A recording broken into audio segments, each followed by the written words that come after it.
Welcome back to another episode of Dentistry's Growing with Grace podcast. Join Grace and her guest of the week as they discuss lessons learned in the industry and explore unique insights into ethical growth.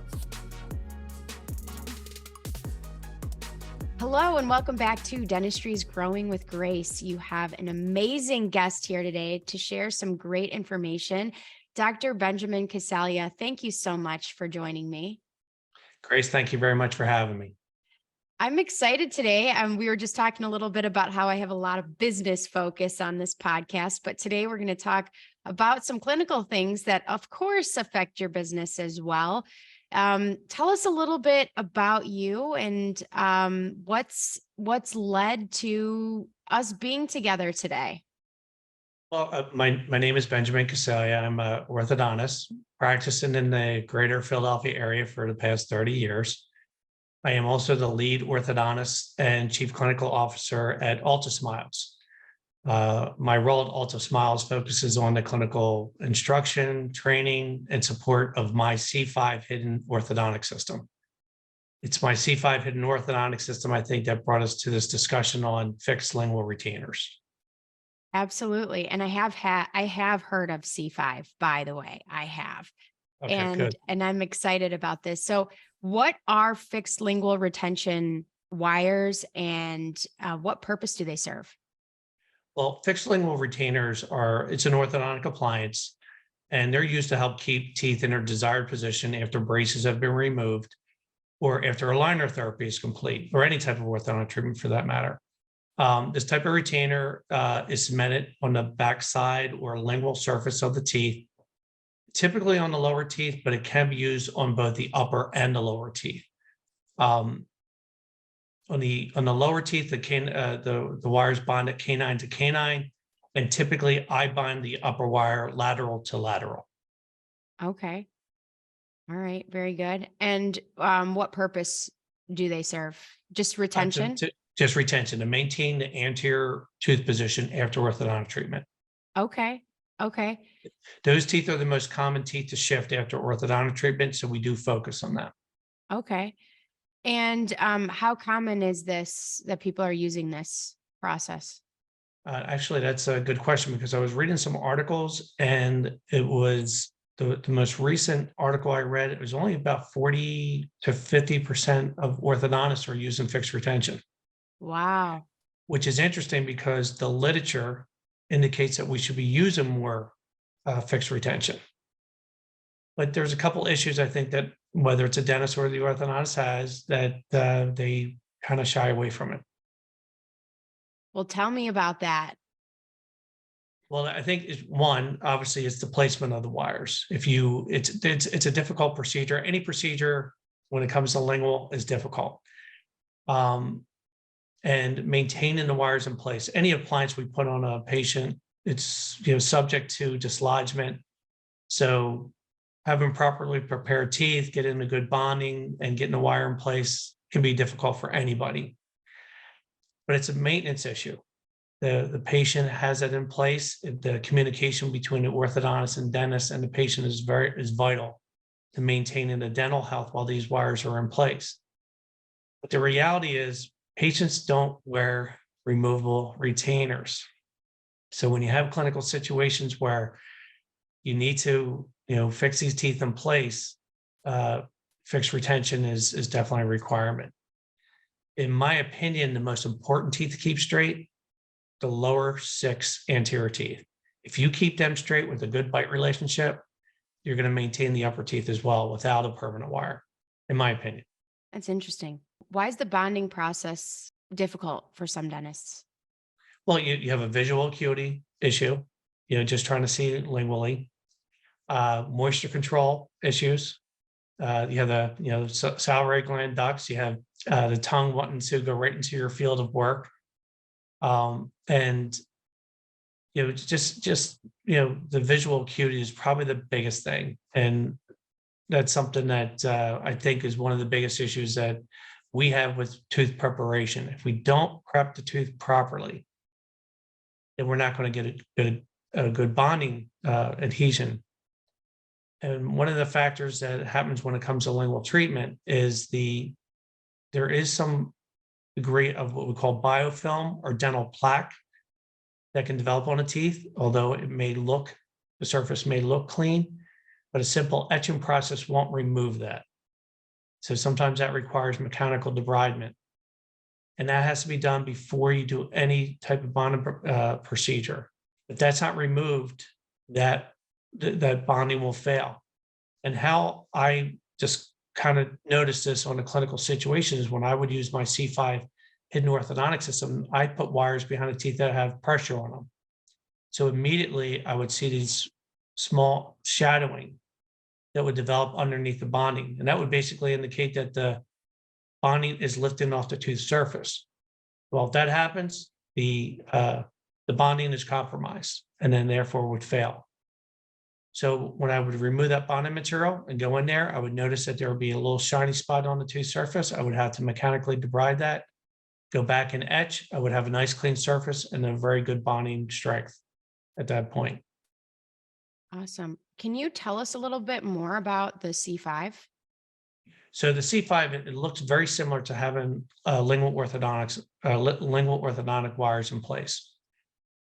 But instead, what we're doing is we're actually moving the teeth. So we're using small segments of orthodontic wire, like nickel titanium wire. We're bonding them directly to the tooth surface. There's no brackets involved, and we can activate that wire to produce the desired tooth movement. The best part about it's all lingual. There's no brackets involved. It's thinner than the typical orthodontic retention wires we're using. And it's, it works very well on the anterior teeth. It looks like it. I'm on the C5ortho.com website and I can see the graphic. For anyone listening or watching this podcast, I would definitely check it out. It looks very different from what I've seen. It looks like a very unique option. And as a patient, I always have the patient's perspective. It looks more comfortable than a lot of the options that are out there right now. It looks more convenient even than clear aligners, in my opinion, because it's kind of gross to be out to dinner and be taking these things in and out. And with yeah, my husband just finished Invisalign and it was kind of gross. I mean, well, there's definitely a difference between virtually invisible and invisible. And the only way it's going to be invisible if it's completely behind the teeth. But you need something that we wanted to develop something that was so comfortable for the patient, didn't affect their lifestyle. And that's what we developed. It's pretty amazing. And I would encourage anyone who's listening, if you're not familiar with C5, to check it out, look at it, look it up. And if I were a dentist listening to this or an orthodontist, is this something that people can offer in their practice? Oh, absolutely. It doesn't matter if it's a dentist or an orthodontist. A lot of the patients that I see are patients that have had orthodontic relapse. They stopped wearing their removable retainers. They didn't have a fixed retainer and their teeth shifted a little bit. A dentist is going to find out or see that clinical situation before an orthodontist will, because they see the patient every 6 months. So if they see a patient that has a little bit of movement, something that's easy to fix, this is a great option for them. But some orthodontists will see some dental relapse or orthodontic relapse, and it's a better option than whether going to removable aligners or a retainer that moves teeth back. This is much simpler for the patient. That's really cool. So it might not be the perfect solution for a really complex ortho case, but for someone that's looking to kind of tweak or realign, they've got some minor movement they need to make, this would be a solution. Is that fair? Absolutely. Yeah. I do some pretty difficult cases in my practice, but we're focusing on the simpler type of situations, clinical situations that this would be more beneficial for. I love it. And as a marketing person, I'm looking at this going, this is brilliant. People are always saying, well, I don't know how to stand out. I don't know what to do or how to be different or how to bring more value. I can tell you right now, from a patient's perspective, this would be a phenomenal option. Just another tool in your toolbox, another thing to offer. And it would position you as very innovative and ahead of the curve to be doing things differently and to have those additional options for them. So I love it. I love it.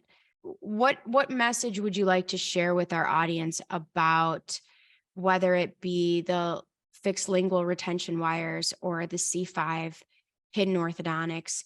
Like what, just any advice or any information you'd like to share with people to help them if they're considering this?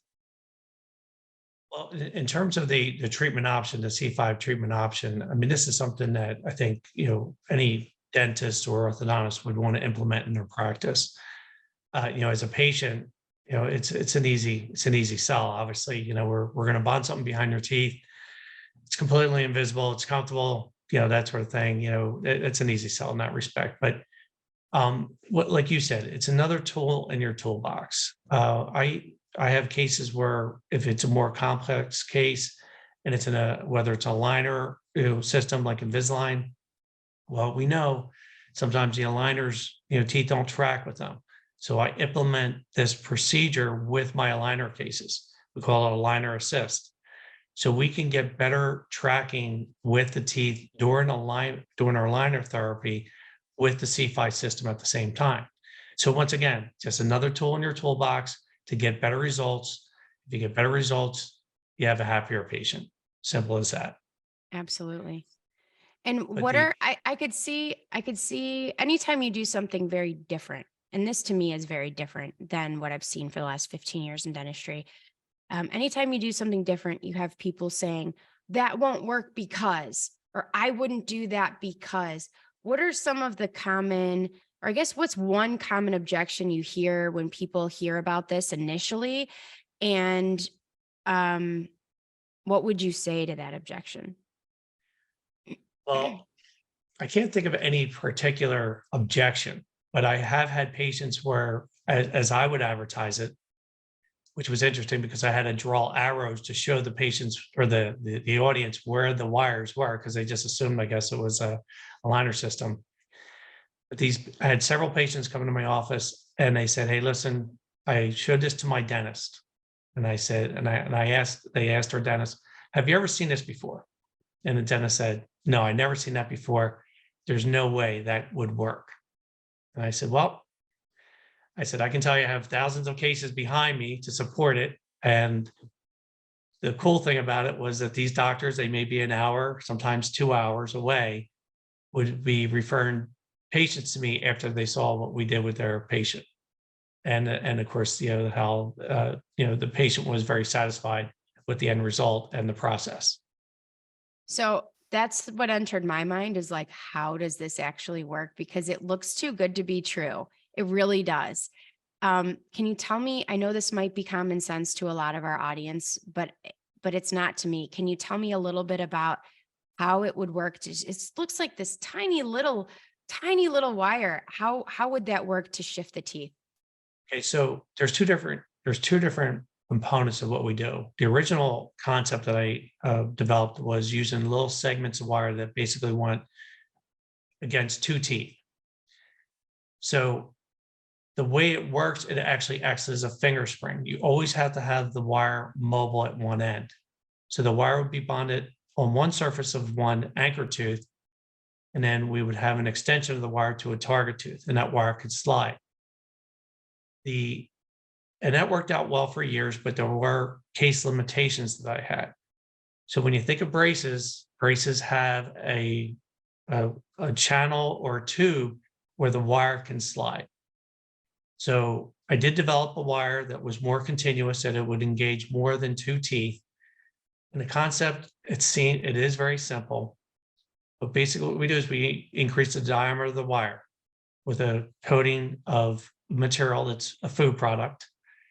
And by increasing the diameter of the wire, and we bond it to the tooth surface, and when we affix it to the teeth, the wire is locked in place. But the coating is temporary, it dissolves away. And then that actually creates the necessary orthodontic tube under the thin coating of bonding for the wire to slide and effectuate the tooth movement. Wow. Okay. So that's somewhat over my head, which it should be because I'm not a dentist. But I'm following enough to understand how it would work and to see that you would have, how often would a patient come in for adjustments on the wires? It's a typical like 6 to 8 week appointment adjustment. And Grace, don't feel bad because I have other orthodontists, come to me and say, Ben, I have no idea how you're doing this. So don't feel bad about not understanding it. Thanks. Thank you. I could market it, but I Right. don't know that I could do it, which is okay. So, how does that compare to traditional ortho or Invisalign when it comes to patient visits? Is it the same frequency where they're coming in, the teeth are shifting at the same rate? Or is that wildly different?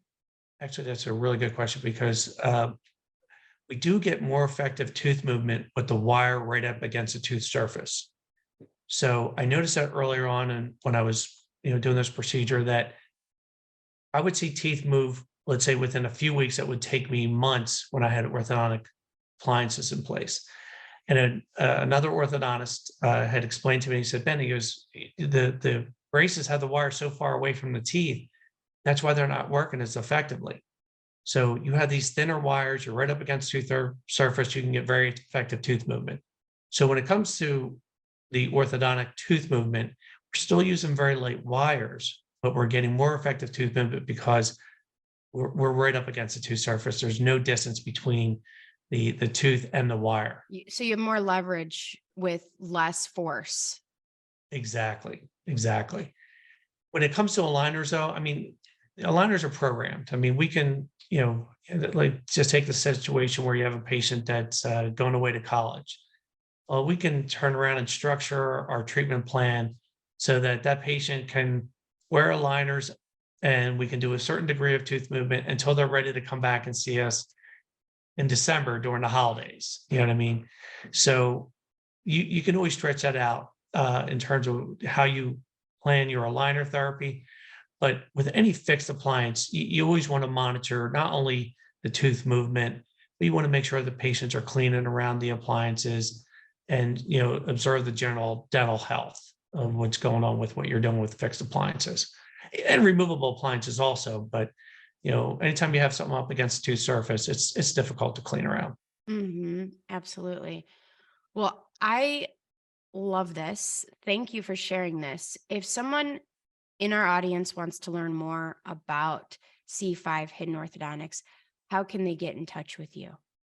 Well, they can go through our website at altasmiles.com.